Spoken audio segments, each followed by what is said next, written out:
Well, hello, everybody, and happy weekend, Saturday morning, afternoon, or wherever you happen to be.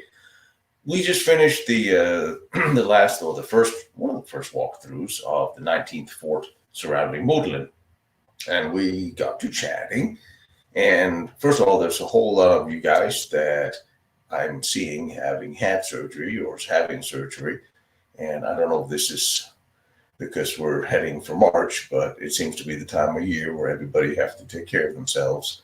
And I wish you all the very best with what you're going through. You got to take care of yourselves because this year is not going to be a fun year. So I think if there's going to ever be a year where we all need to get our strength up, this will be it. So definitely eat healthy, take your vitamins, and take care of yourselves.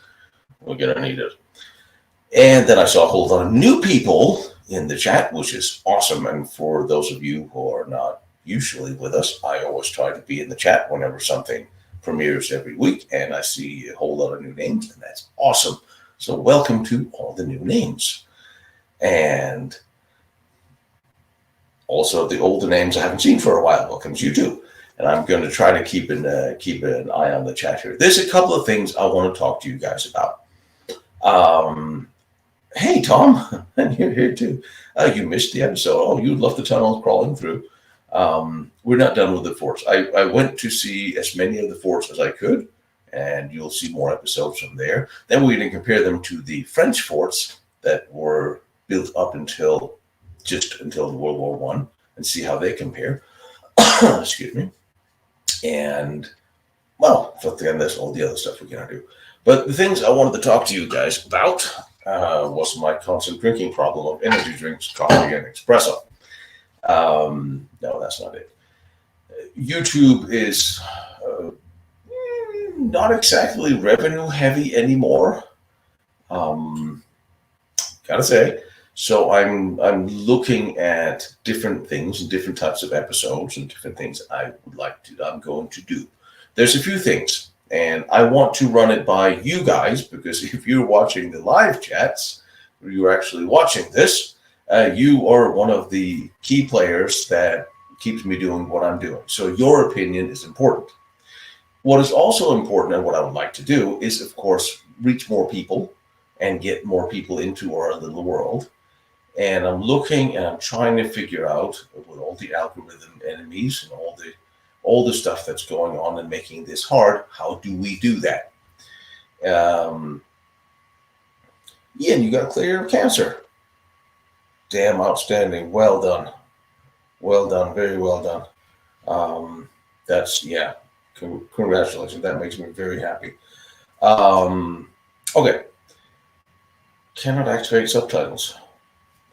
Ew. Live chats probably can't do subtitles until at least they aired. I don't think that. Although there's technical things on YouTube I'm still trying to figure out. One thing I've noticed as I go through all the schematics is the average view is about 15 minutes. And as we all know, I can't even introduce my name in 15 minutes. It takes me at least half an hour to tell people why. So what I always want to do is give you guys as much information as I can, and tell you everything I can about a place or a fort, and show you the history around it or the people around that fort, so we know everything going into it. And I usually start my episodes that way. And I'm going to continue to do that, because a lot of you guys, you want information, not just a crawling through. Then there's a broader segment, and I fear there's many more out there, that only wants to see the going through the forts or the tunnels. So for them, I'm probably going to do a just walkthrough of a site without a whole lot of information. And then at the very end, I can reference the more detailed episode, and then they can watch that if they want to know more. And hopefully that way coax in new people who, now they've seen the location, if you go here for more, then we can actually tell you what it was all about. That's one thing I'm thinking about doing. And then I have, as another one, Ursula Hitler Brown. Jorge, buenas tardes. Jorge, I would love to do an interview with and live stream. He is an Argentinian historian who knows a whole lot of these things, and he is on the trail of Hitler. And he sent me a picture of Eva Braun. So is that Eva Braun's daughter or sister? And he doesn't speak English, which is why he was asking for subtitles. I wish we could do a live. I wish I could introduce you and we could have a chat. But my Spanish is, well, I can order Diet Coke, which is not really going to help us a whole lot. But here Hitler had 2 daughters with Eva Braun in Argentina. Here's pictures. Okay, we'll get back to that. When Jorge and I, we're going to have a whole lot of talking, and I'm going to have to go to Argentina and take a look, and then we're going to figure out present all his findings for you in English.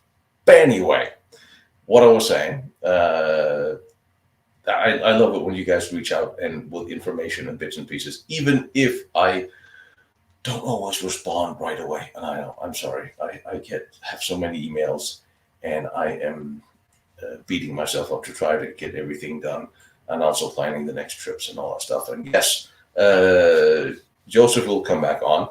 And there was one question about the Putin interview. We'll get to that. Let me just finish the editorial bits and pieces. I was saying I'm getting quite a few offers from the usual host of companies that wants to do sponsored ads in my videos. And I don't know how to feel about that. I keep sort of pushing it off and not. Thank you, hippies.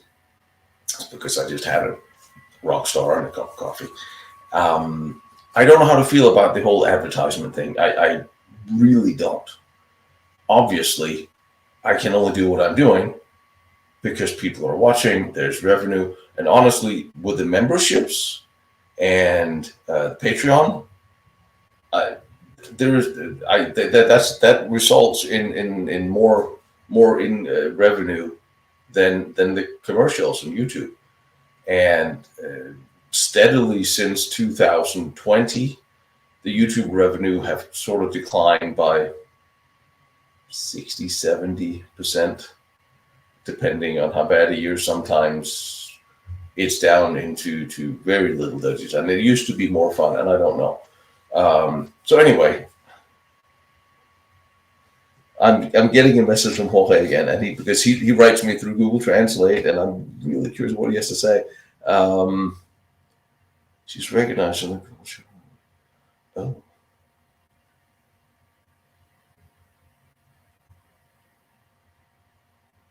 So this was her daughter. Hijo von Eva Braun. Hija. See how bad my Spanish is. Now he just called me out on that.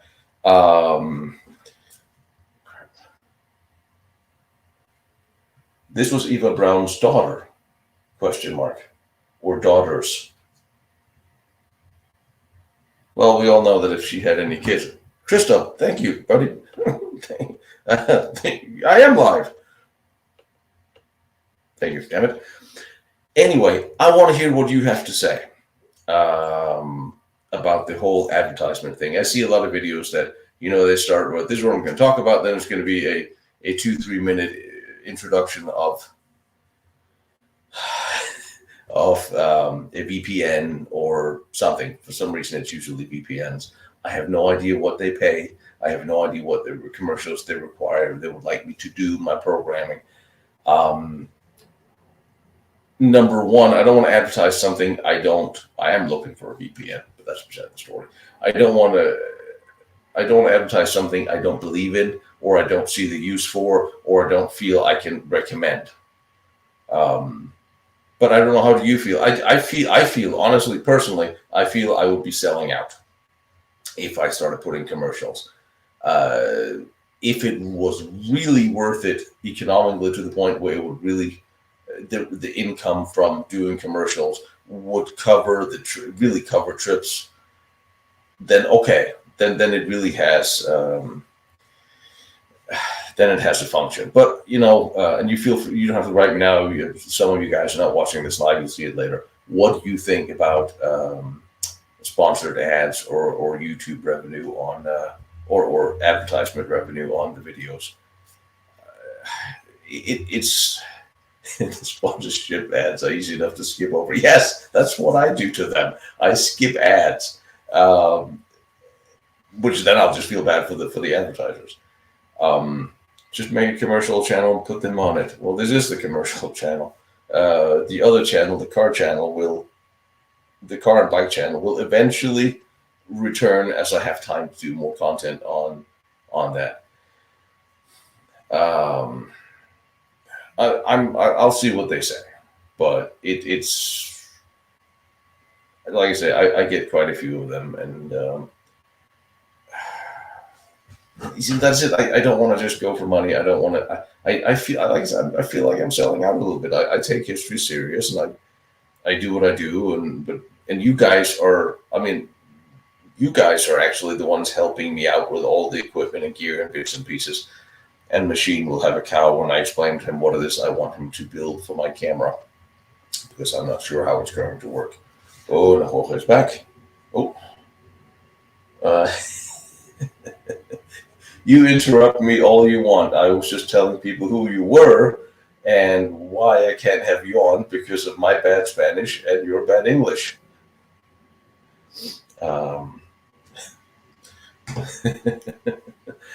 Like I said, some people, there's a whole interesting trend of information and history that is being generated when you get out of Europe or America.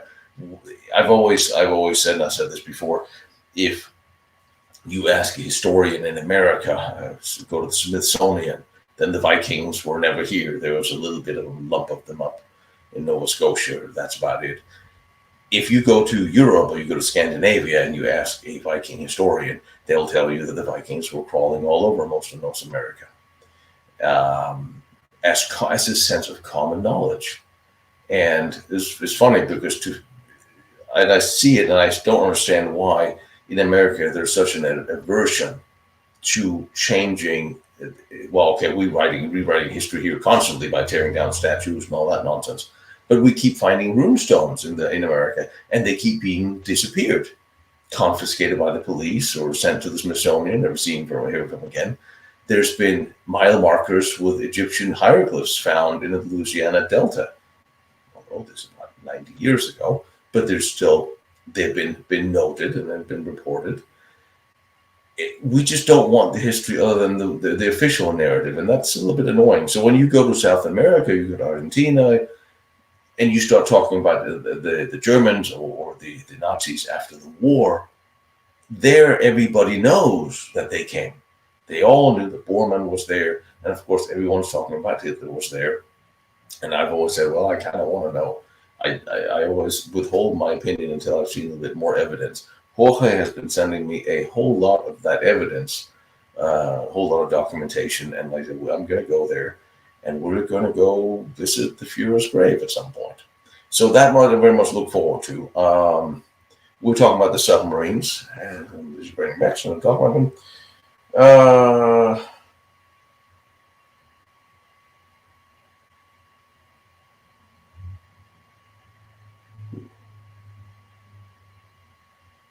Okay. Eva Braun's daughters. So Eva Braun had daughters, and I'm just talking about some of her lawyers and some of her things, if they actually existed, and as is mainstream knowledge in that part of the world. Well, then there's a whole lot of things that needs to change. But the least thing I could do is go there and have a look. I never really thought Hitler was going to be my main focus, because I never thought Hitler was as interesting as all the research that happened around him. Thank you. Guten Abend, Deutschland. Deutsch is besser wie mein Spanish. And but it'll give me a chance to also go to Homur Island outside Bariloche and take a look and see what's left of the reactor that was built there. So I have a couple of reasons. And before you all say, well, since I'm in Bariloche, I may as well just pop over to Antarctica, it's not that easy, and it's certainly not that cheap. Part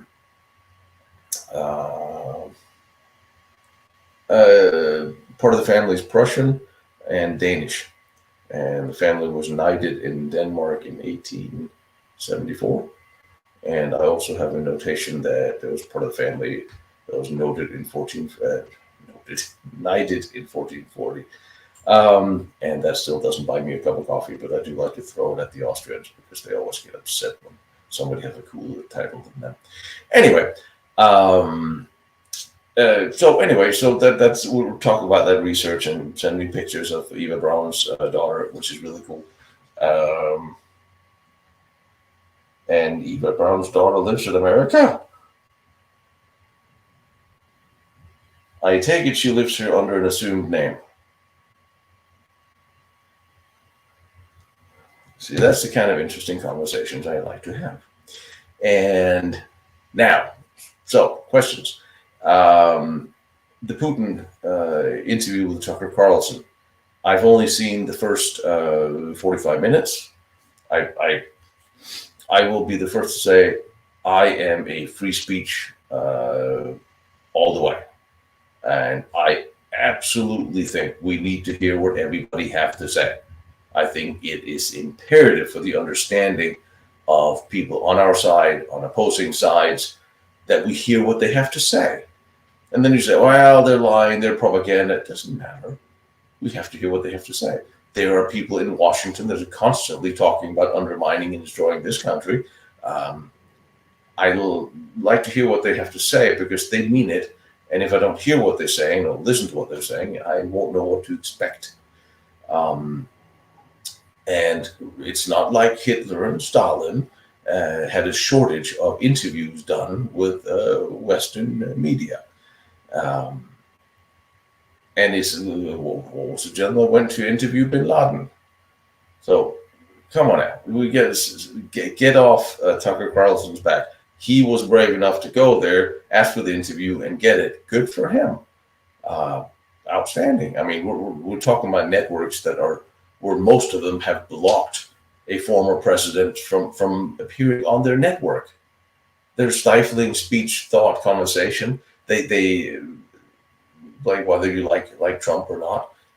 There's an entire segment of the media who don't want to hear what he has to say.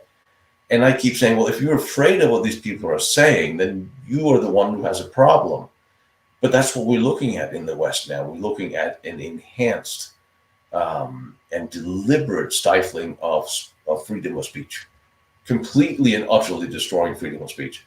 And we see it in Europe. We saw it now in the Amazon files, the Facebook files, the things that are coming out. If you actually pay attention, because you don't pay attention, you're not going to hear about it because the mainstream news are not going to carry these stories about how they are part of stifling any kind of speech of anyone who's opposing them on a political point of view. So good for Tucker for going there. Now, one thing I will say, what was interesting about the interview, that the part that struck me was that we're looking at a world leader who could sit and detail out the history of his country for 20 minutes in very painstaking details. Thank you, brother. Thank you. I can't give you a heart and a thumbs up because I'm on a different platform. How many world leaders in the West today can spend 20, 30 minutes talking about the history of their nation? Mention one. But we all know that Biden, he can't remember the last time he went to the bathroom, so obviously he's out. Go to Europe. Europe has spent the last 20, 30 years with the EU destroying the independence and an independent will of the individual nations and the people in those nations. So are you telling me that any of the leading government officials in any of the parties in most of Western European countries could sit down in detail 20, 30 minutes of their country's history? I bet you they can. They can probably outline the history of development of the EU, the World Economic Forum, or some other nut jobs. But can they talk about their own nation? Probably not. Can they talk honest about their own nation? Probably not. In America, we don't have leaders who talk honestly about this nation. They just vilify it. So in that sense, I think that's still impressive.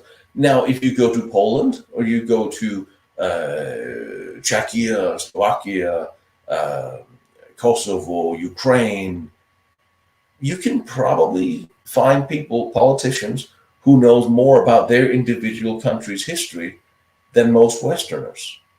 So, and or we can also go about history has a couple of different sides. You can say, well, and especially if you have the Cold War in the middle of it, you can sit and say, well, history changes if you're depending on what side of the Cold War you were on.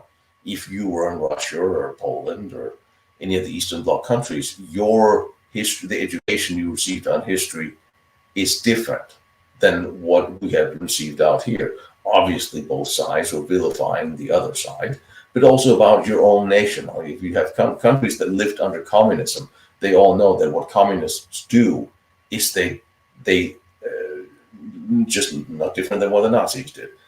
You have dictatorial governments. They destroy monuments of history, especially communists. Communists are big on that. The Nazis didn't do that. Communists will destroy monuments of history. They tear down statues. They destroy any remnants of a history of that nation because they don't want there to be any kind of patriotic underground that would swell up underneath them and surpass their communist leanings. That's what they're doing in Washington today. They're completely rewriting, one side is completely rewriting American history because all they want is their neo-Marxist way of life. In Russia, when Stalin took over, did the same thing. Very common look at China. When Mao took over, all it was is you kill and destroy. That's what communists do. And so therefore you will have people who have grown up with this perception and people grown up with that perception. And that makes their viewpoint of international history different. That is fair enough. That is fair enough. But when you boil down to the actual, the 1,000-year history of your nation, I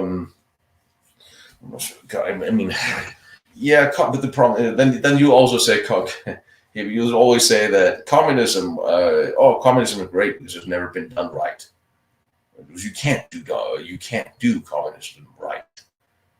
And you will end up destroying, and there'll be, look at the leaders of the elites and the normal people that we have today. The divide between the elites and the normal people. You have Zuckerberg from Facebook, who is currently building a $100 million super bunker under his super house in Hawaii, and he's raising cattle, feeding them on cashews so they'll taste better, while telling us all that we have to start eating bugs and stop eating meat.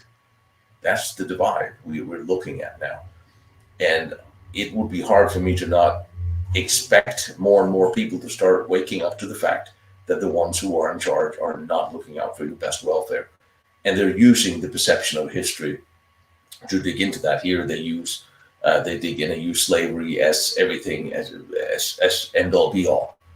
So now you have a reverse racism situation where if you are not an ethnic minority per se, then you gotta go. You have all the diversity hires, everything, and you see there's being a deliberate, I've seen in the military, a deliberate attacks on anybody who's white, basically. And so you can't possibly remember history where white people, settlers or whatever, they built or created or developed anything. And so you have to rewrite that history, which is based on the reality of the situation, which was different. So this all came from the talk of freedom of speech, I believe. Yeah, there's middle class is low. It's the only sort of normal, sane ones in the middle. And I usually don't talk politics, but it's when politics is being used to rewrite and destroy history, we really have a problem. And that's another thing we have to talk about. For instance, what is happening in Australia, where they passed a law that that historians with National Socialist or German memorabilia, now that's some sort of a hate crime. And Canada saying that, yeah, you can't do you can't do World War II reenactments. You can't collect tanks or uniforms. So collectors of German military memorabilia, now they're all Nazis. And now it seems that what these governments are doing, a little bit the same as you hear here, where you're being told time and time and time again that white supremacy is the biggest threat in America that everyone is worried about, and yet you couldn't find a white supremacist anywhere. You can't find them online. You can't say anybody who made those statements anywhere. They will be fleeced alive if anybody said anything like this. But what you're turning people into the enemy that you can pick up tomorrow. Anybody who owns this now you're a criminal tomorrow. Anybody who has a gun tomorrow, you're a criminal. Anybody who have this or have that, I lived in my car for a while, so yeah, I worked my way up from I was homeless for a while, so I've been there. They had white privilege did that for me. Yeah, I was responding to a comment, but it seems like they're slowly trying to vilify anybody who have any historic interest. And by now you own this, or you have that, or you shoot guns, or so they can get picked up next time they complain that they're going to try and do something crazy. You're literally turning people into criminals by changing the definition of the laws, by changing the definition and parameters. People are not doing anything different than they've always done, but now you're changing how you view them. Oops, is that something important? Kamala wrote, yeah, it was said that Kamala wrote a book after he went to America. And I have a copy of it. And we have to talk about that. We'll talk a lot more about that as we go. And yes, I actually wanted to mention that. Speaking of somebody who really have been vilified by everybody, David Irving is not doing well at all, which is really sad on a lot of different levels. They are, and I will say that his daughter is expecting him home from the hospital on yesterday, from what I heard. So maybe he's doing a little bit better, but he is an older guy now, and he has lived a very long life. But one thing, and it's interesting with David Irving, and I've been bugging him for the longest time to do an interview and talk about how everything he has learned and been through, and really ask him some questions. You can always talk about Kamala anytime you want, my friend.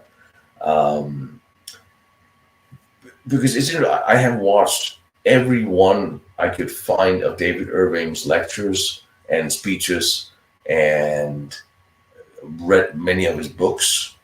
And I was always impressed about how well researched and documented they all were. And I was also surprised at the anger and outcry they always seem to have against him, because I never, when he always put the bet out that Hitler didn't know about the Holocaust. He always had that bet out with anyone who could document that, who could find the document linking them, and claim citing that Himmler was mainly responsible and Hitler didn't know. And that made a large part of the Jewish community lose their minds about it. And they burned his books, and he's been assaulted and attacked and put in prison and travel bans. And for decades, they've done everything they could to destroy this man, just like they did with Fred Leuchter. You are destroying people based on their opinion. That is so far away from free speech that it hurts. And I think we have to acknowledge at this point in time, we don't have free speech anymore. not anywhere. You certainly don't have it in Germany or certain other countries where you can't have a conversation where you raise questions about established history. And that is so terribly wrong and unhealthy for human dialogue. And yeah, gee, I'm working my 12-hour day as well. And it's sad that no one else said, and you don't have to like or agree with what people are saying, but you have to fight for the right to say it. And it was very interesting that we have one of these, one of them was the ACLU, that takes up every minority cause in the world. And they appointed a Jewish lawyer to defend the Nazis to march at Skokie, Illinois, I think it was, to defend their right of free speech, and they won. But here's a Jewish lawyer defending, and I can't say a whole lot of good things about a lot of things that organization have done, but it shows that at least here was one lawyer who took his oath honest. Here's people who couldn't be further, this was many years ago, couldn't be further from each other in opinions and thoughts or mindset, working together just for freedom of speech. And I think there's so much internet oversight that is very, very troubling, that a lot of the times, for instance, again, you have to pay attention to what happens in Congress, but we found out that there's Amazon and Google have been suppressing search results on certain books and searches. For instance, if they were searching on books on the COVID vaccine, those books were just not found. They weren't banning the books, but they just made sure they could be found in search results. That came out in a congressional hearing not long ago. So we're looking at this, and it's easy. That's why I love paper books. And I always tell you, if you find something online that is information or videos or speeches that you even have the remotest thought might be disappeared, save it, download it, keep it on a hard drive.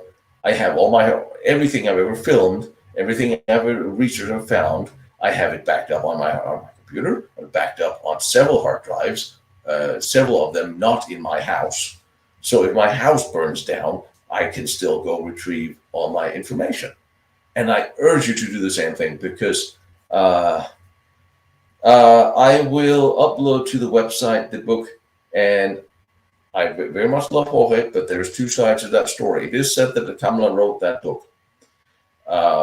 There's also another side that actually it was the Tom that found on that writer. I will upload it to Lost Battlefields. Oh, if I have it today, otherwise I'll do it next week. And so you can read it, and then you can. I will put a notation on it about what we know and what we have heard, and then you can make up your own mind on that one. And that's one of the things why I put all the research whenever I can. I put that up on the website so you can pull it out yourself. And I'm thinking about all my intros. I was thinking about just uploading them as well, so you can read what I'm babbling on about if you want to pull names and do some research yourself, stuff like that. And I think that's it. But I think we really, books, you can't rewrite.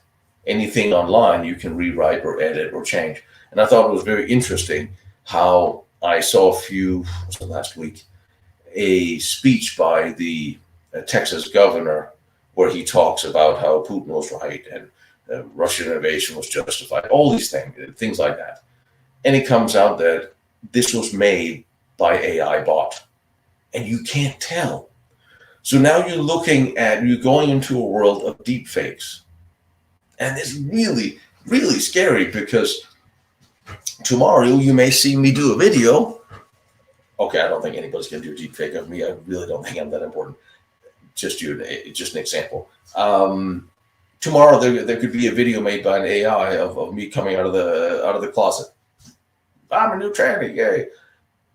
That's all done by computer. Now you have your political leaders are looking at the possibility of their likeness and voice being deepfaked, and you know that happens, well, the opposing side is going to keep running that story, and then it doesn't matter. And that's the very tragic thing about the attention span we have now today is people don't ask questions to the 10-second soundbite. They don't do any research. They just believe it. And when all the mainstream media is consciously, deliberately, and constantly repeating lies, then and no one checks, then they go to the ballot box believing that. Well, don't worry, I'm not coming out of the closet. I like breasts and women too much. And social engineering. It is a completely re-engineering of society based on information. It's like what Heydrich said during World War II. He who controls information controls population, and that's what we're seeing. That's why all world media, and you'll see all world leaders, all of a sudden they'll all use the same language. In Holland and France and Germany and America, all of a sudden everybody will say the same thing. They will all use the same phrase of the new reset, a new opportunity across the board. So there's a coordination, and I wouldn't be surprised if it's World Economic Forum or people like that who's deeper behind that. Somebody with money is pulling the strings, and they're pulling things in the wrong direction. And that is terrifying because there's no counter to the information. Why do you think it's catching up. Lots of declassified. Oh, wait, declassified. What did I just see? Sorry, I'm home here. Hitler finding Putin serving Europe. Well, I mean, all right, we're not done with Putin yet. Give me a minute. But we really are looking at why you see all these young people coming. Things like 52% of everyone coming out of colleges today have a unfavorable view of America. I mean, we are destroying the education system in America. We are destroying our young kids. The teachers are destroying their minds. And you say, well, how could you get the Germans to go to round up Jews and kill them? Because for the 10 years before, that's what they were told in school was the right thing to do. What are you being told in the schools today? Oh, you can choose your own gender. You can have 3 breasts if you want. Be a woman if you're a guy. It doesn't matter. It's all up to you. All these stories. Everything abnormal is now normal. They're teaching CRT in the military. They're having CRT classes in the military. We are destroying the very foundation of our country, and it starts in the education system. It starts with a deliberate brainwash because that's what's going on to the young people. There's no other way to say it. And when then that is backed up by a media that's all tied in together. How are people going to get out of that and have a critical mindset and ask questions? Well, you don't have to believe me, you don't have to believe anybody, but you have to ask questions. You have to be willing to open your mind and wonder if what you heard is true. And a lot of people, they don't have that time because they work 4 jobs. They have things to do, places to go. They have to take care of the kids. And for instance, they rewrote 1 million of the jobs cited in America over the past year never existed.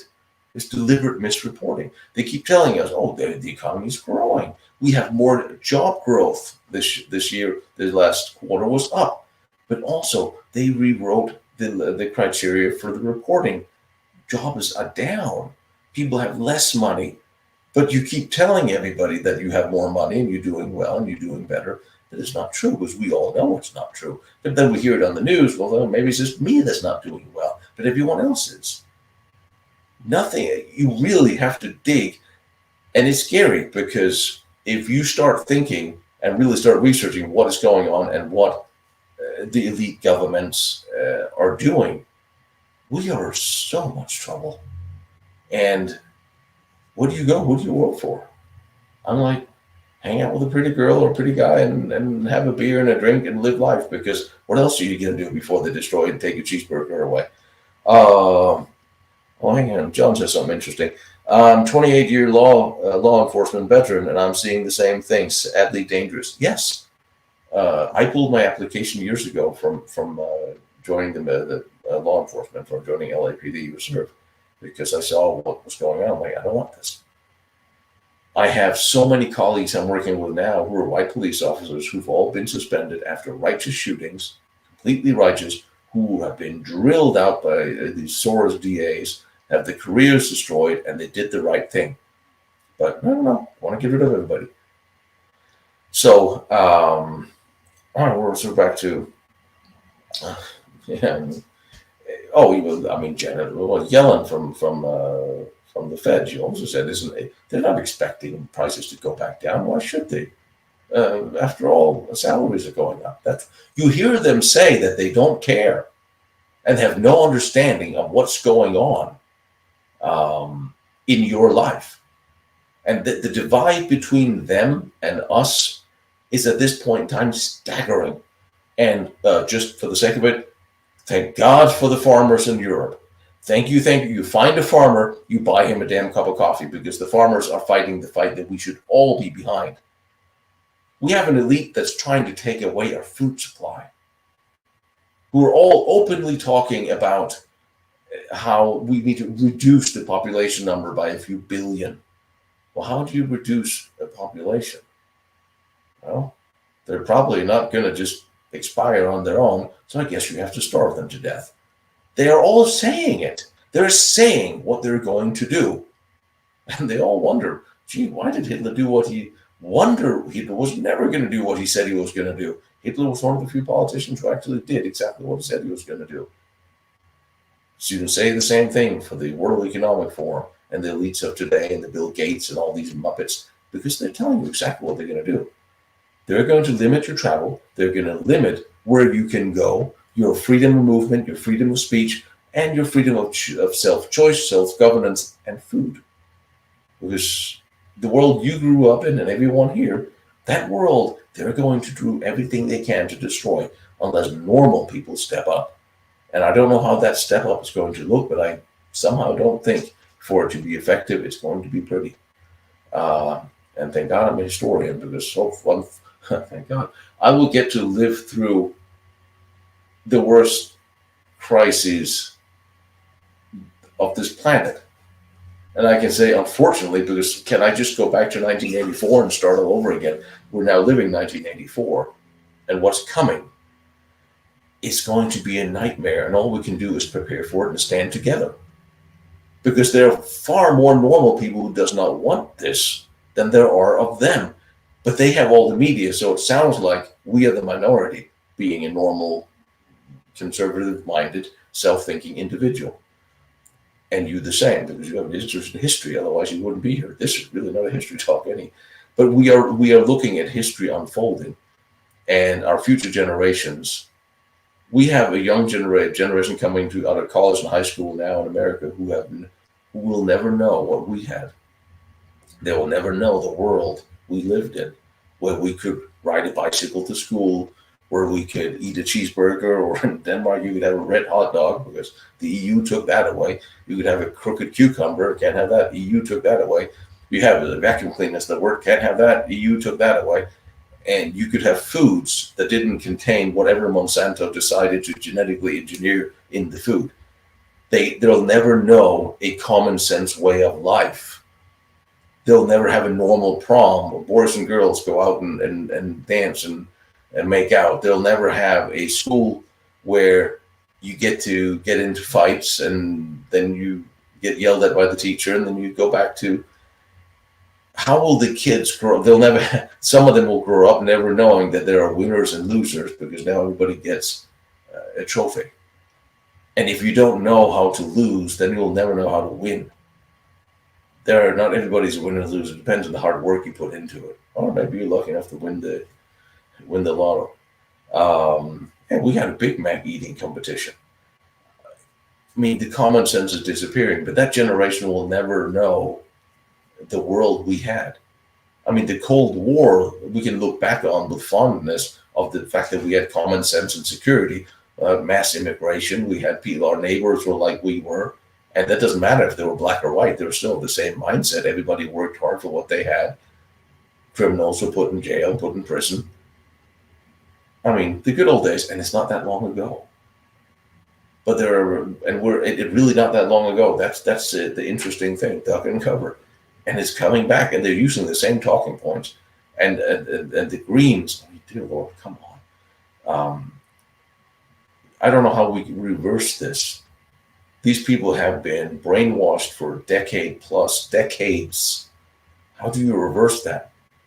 But the first thing they do is by denying us the ability to have freedom of speech and have the conversation, or to teach history.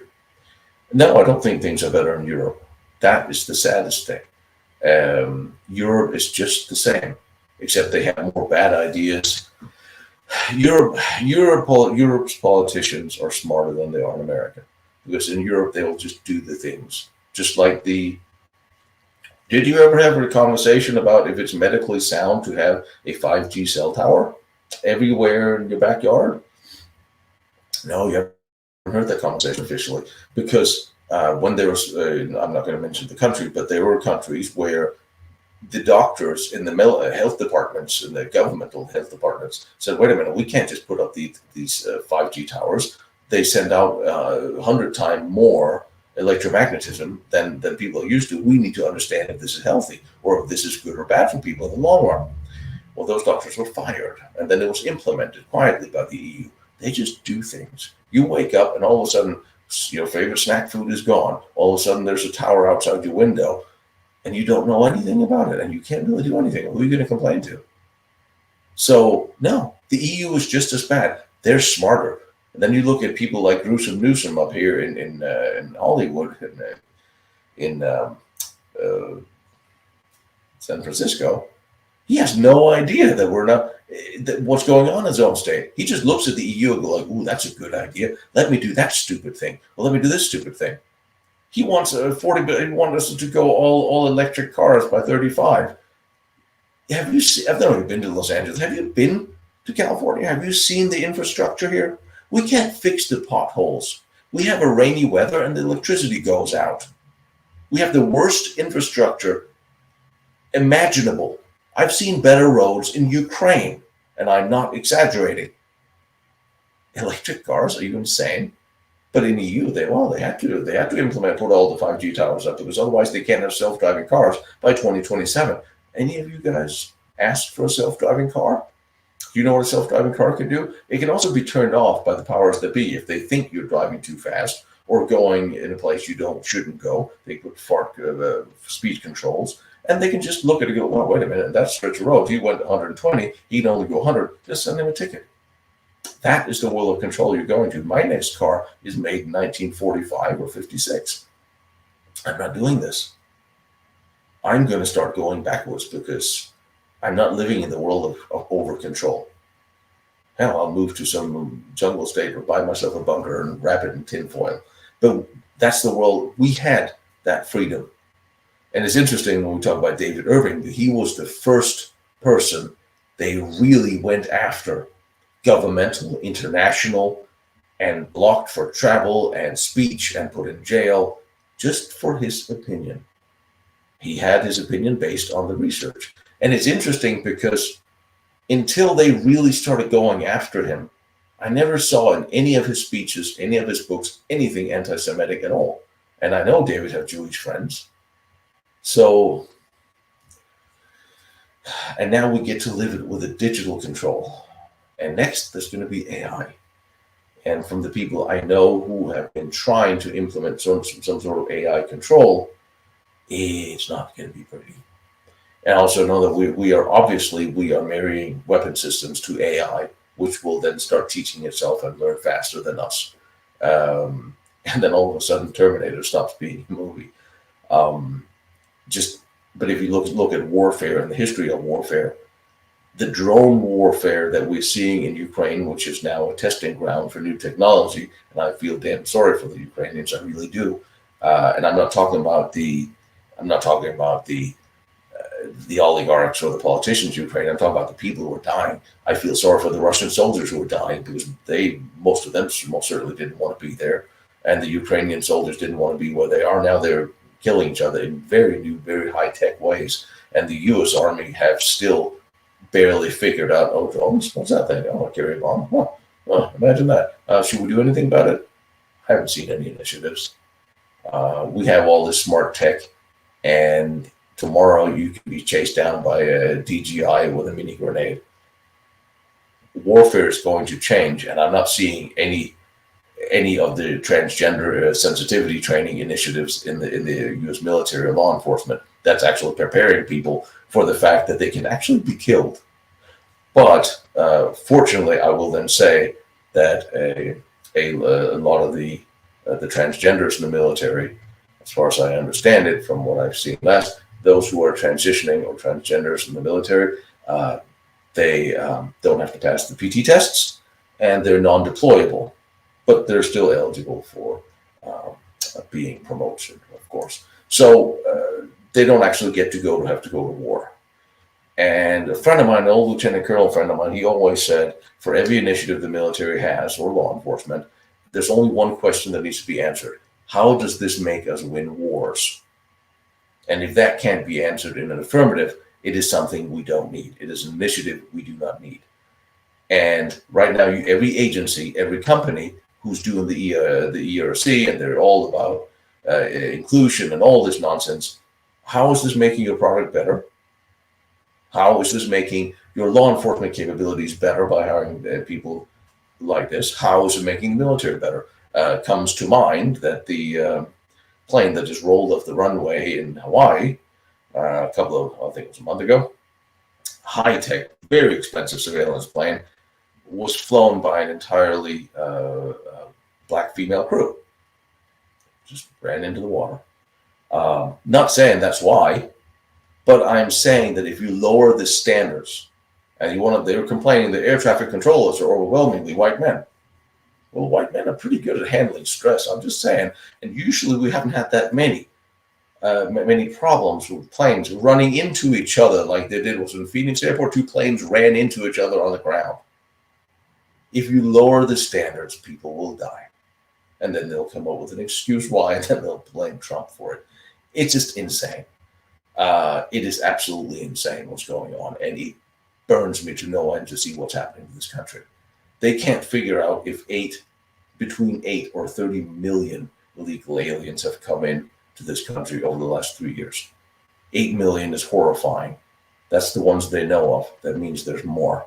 They're estimating somewhere between 20 or 30 million. What about Europe? Same thing.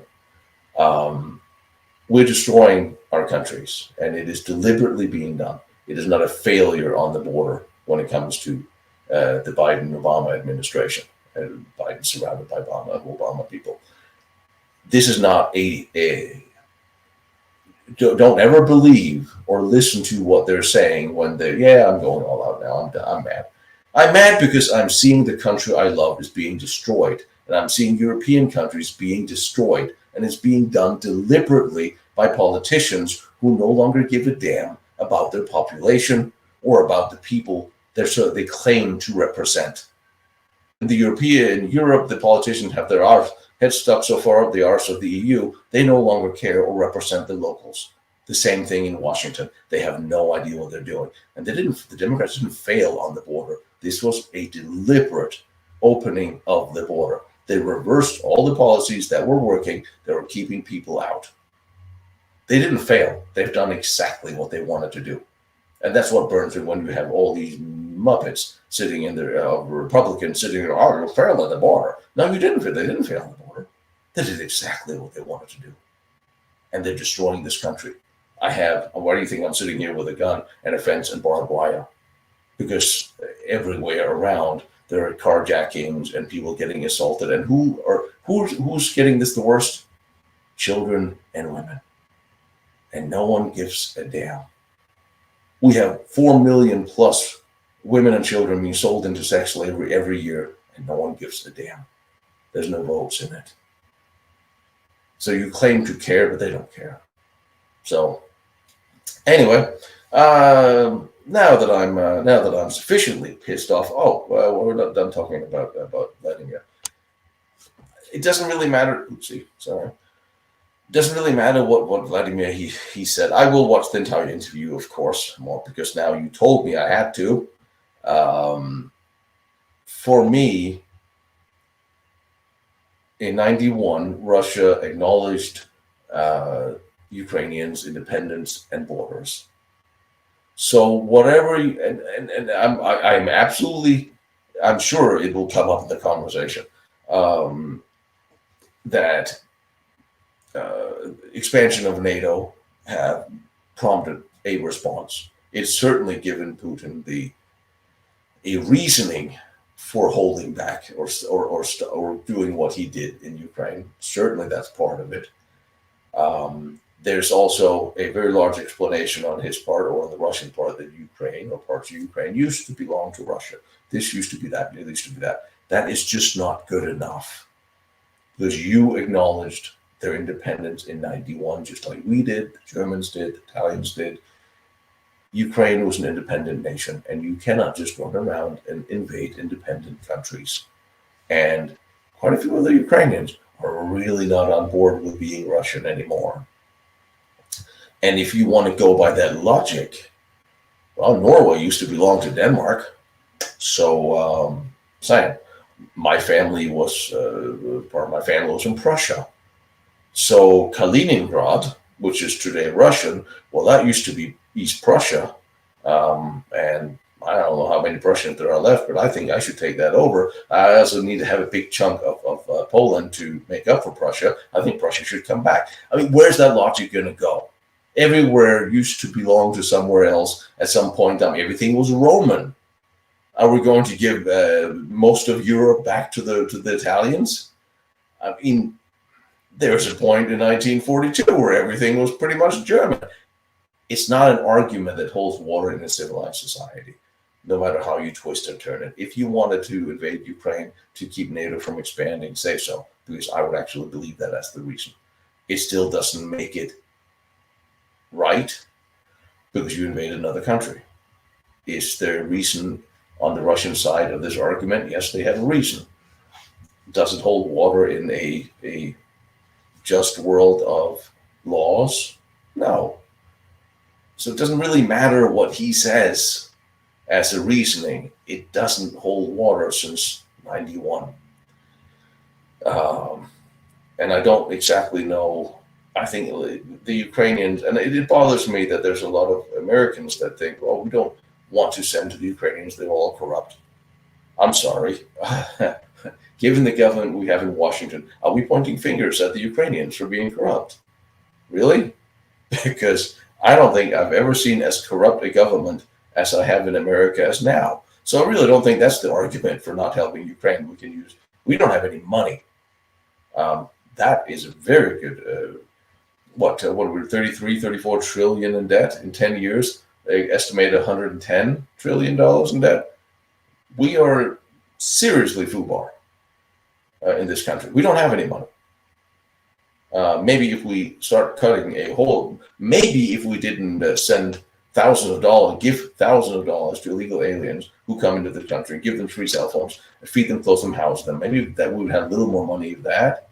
Maybe if we upheld the laws, maybe if criminals were in jail instead of running around Cuba committing crime, raising prices as well, including those on insurance for the rest of us.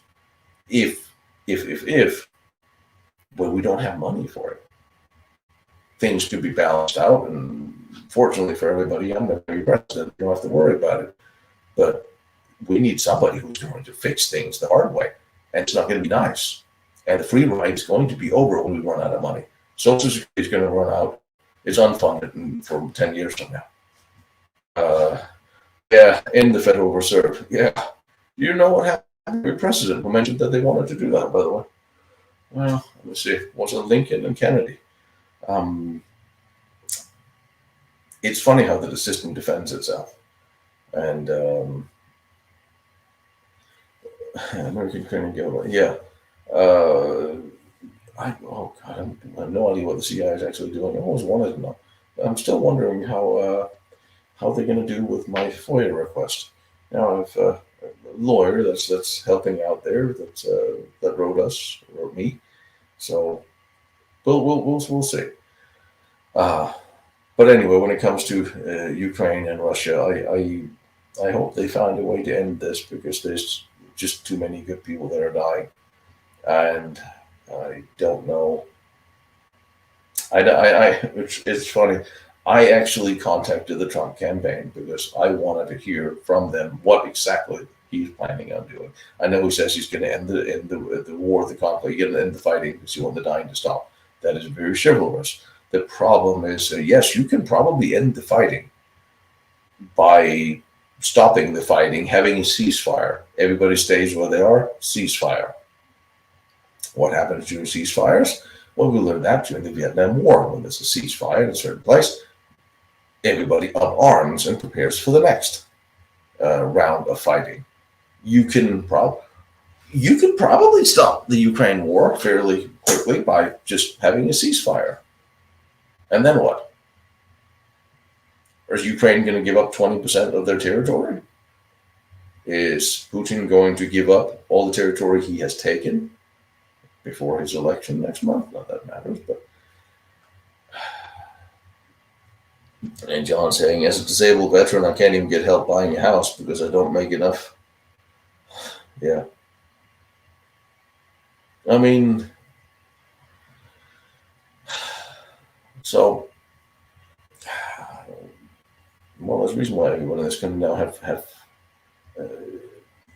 2 or 3 jobs. It's not that long ago that one family could raise their kids and have a house on a single income. So things change, and I'm surprised I'm actually surprised we haven't had a full-blown recession or crash yet, because it feels a little artificial, held up at. The Biden's got lots of business in Ukraine. I mean, everybody's been making money on Ukraine. Every party have had people laundering money through the Ukrainians for decades, so they don't want the party to stop. Then you can always say, well, maybe Victoria Nuland and her CIA coup in 2014 didn't help matters much. I understand the motivations of both parties, but there's got to be. I mean, this is going to go to attrition. Who will have enough to continue fighting? And obviously, Russia have more people.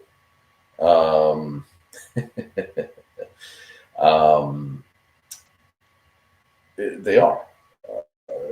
Russia has more of everything to keep this up, unless an equal supply and support is given to Ukraine. And for there to be a peace, there have to be 2 equally strong, typical doctrine, two equal strong fighters who are tired of fighting. So in that sense, I don't give a damn if some of them, yes I do, but I don't care if some of the weapons and materials sent to the Ukraine has been stolen and sent off everywhere. It happens in every conflict. Come on, how many weapons are stolen out of police cars today and sold on the black market? So, but help the Ukrainians at least hold the line for the sake of the civilians and also for a better bargaining position. But let's see if anything is going to happen. I said, we also have to save ourselves in this country, as the Europeans really need to start waking up and do, because there needs to be a significant change of direction and leadership. And hopefully one day there will be. Maybe we can actually start getting some of the historical information we want. Apply to the VA for service-connected disability. I was thinking VA services and help depends a little bit on what state you're in, I would almost imagine. I mean, how many civilians did the Russians kill? It's a tit for tat type of thing. There's not really and like I said, when this started, and you all have probably seen, maybe, well, you better damn well have seen it, I don't know what's really mad at you, seen my Battle of Kiev, 1941, 2022. Within a few days of the invasion have gone wrong for the Russians, they started committing atrocities. And they did. It's way too well documented. I don't want to hear about it being propaganda. It's not. I was there. I talked to people. I saw the bullet holes. I've seen the graves. Don't. They did. Individual Russian soldiers did horrible things to women and children and civilians and shot people in the back of the heads. Fine. It happens in every war. It happens everywhere. Everybody's done it. World War II, everybody committed to atrocities. Everybody. It's not something that's up for debate. There are no good guys at the front line. You're there to kill and destroy. That's what you're supposed to do. Cut that out. I can't, because I can't show you what's behind me. You cut, but when it starts, like you did in Kiev, you start with atrocities. Well, then of course, Ukrainian soldiers can do. They people too. They rape and kill my women. I'm going to kill prisoners. And now everybody is going, and that's how the spiral starts. Now they do something wrong, we do something wrong, they do something wronger, grammatically correct, bending of the word, and then we're going to do something worse, and now you have atrocities on all sides. And it's unfortunate that we can't have a chivalrous war. And I think if this was a military on military only conflict who adhered to the rules of war, possibly it could have been, because they still have prisoner exchanges, and there are some, but it takes only one to do something bad for the other side to retaliate. And then it takes two on the other side to retaliate for that, and then three on the first side, and it becomes a nightmare. You can wage war where soldiers kill each other in battle, where surrender matters and civilians are left out. Possibly. You don't see it a lot of places anymore, and that's sad. That is one of the tragedies of warfare in Eastern Europe in general. And then you can say, well, okay, the French resistance mutilated German soldiers after the war. The Gestapo tortured French civilians. Where's their good part? Whoever, I think the last chivalrous war that was fought wasn't that Rommel against the British in the desert, as far as I seem to remember. If you break down history, war's war. And yes, I am certainly saying that the expansion of NATO eastwards have most certainly gotten the Russians riled up to having it as at least a big part of the reasoning why they did what they did. No, Teresa, I don't actually. I don't think we're going to go to war against the Russians in Ukraine. I don't think the Russians are going to, in any foreseeable future, attack. I could be wrong. I was the first one that said I didn't think they were going to go to Ukraine. But there's nowhere else the Russians can go now.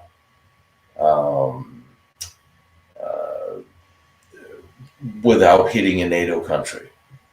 And they know that. And we know that. So I think Ukraine should be neutral and stay out of EU and be an independent, rich buffer zone between East and West, and be a strong, independent military of their own, and be a sovereign nation of their own, and kick Monsanto out. And yeah, clean up their act a bit. But that's what I think for Ukraine. That's what I told them when I was there. And like I said, I wrote the Trump campaign to try to get a clarification of all the gossip and all the rumors and all the hearsay. And I haven't gotten in because I would like to actually call some of my Ukrainian counterparts and say, listen, this is what they said. Because I don't think if Trump can't get his peace in 24 hours in Ukraine, I don't think he's going to stop supporting the Ukrainians. After all, when in 2014, Ukrainians appealed for help from Obama, he sent them blankets, and under President Trump, he sent them weapons. So he already has a history of supporting them. But it's a concern I keep seeing, and I don't think it's merited or it's going to be merited. After all, we've got to think about this election campaign. You can't really expect everyone to do everything they say they're going to do. But no, I don't think it's going to be an escalation.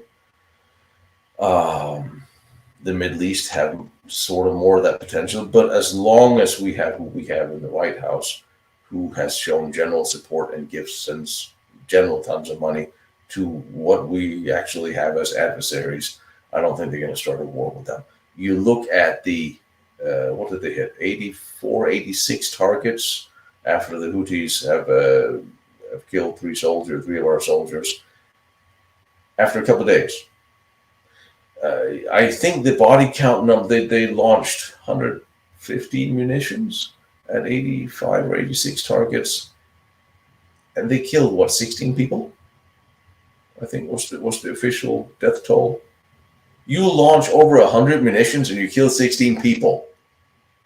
The only way for that to have happened is either you were completely and utterly incompetent and can't hit things, and we do know that the U.S. military actually can hit things if they want to.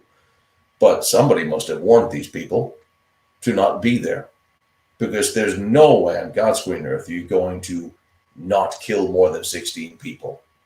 All right, 25. No, Article 25 time. No, leave Biden raised. Biden doesn't matter.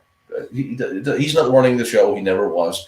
It's all Obama's people around him that are running the show. No matter who you 25, it's the same people who are going to be running the show. So it doesn't matter. It's them you have to get rid of, not the schmucky figurehead. At this point, it doesn't matter. But again, we are not sending. The strong message is: you kill our soldiers, we will kill you tenfold. Did that happen? No. We are going to do something, and I'm certain. How many empty warehouses did we hit? We didn't send a message. They don't care. There's no one going to be sitting in Iran or other places. Oh, they blew up our radio station. Oh no, we better stop firing. Help with sending missiles to people firing at them. Come on. Well, I mean, this is a spontaneous chat that has turned into a political rant on my part, far more than that of history. What was I wanted to say? Oh, I wanted to ask you about commercials or revenue of sponsorships. What I wanted to say. But yeah. So no, I don't think the government we have now will escalate into a war, and I think the government we'll have next, hope, will be a heck of a lot smarter. But we shall see. Anyway,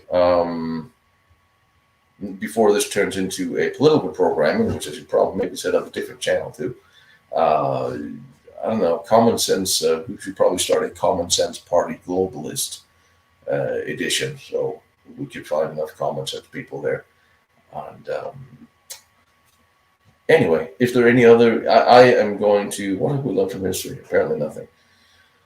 I will continue to chat with Jorge and find out more about Eva Braun's daughter, and I wonder if she would give an anonymous interview, although we know her first name.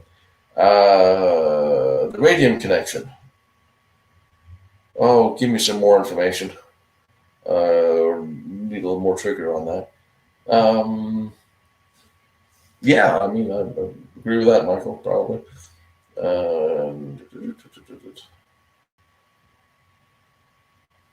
Yeah, you have to warn people before you bomb them. That really scares them when you say, I'm probably going to come get you around 12 o'clock tomorrow. Jorge found a book that was supposedly written by Kamala while he was in the U.S. And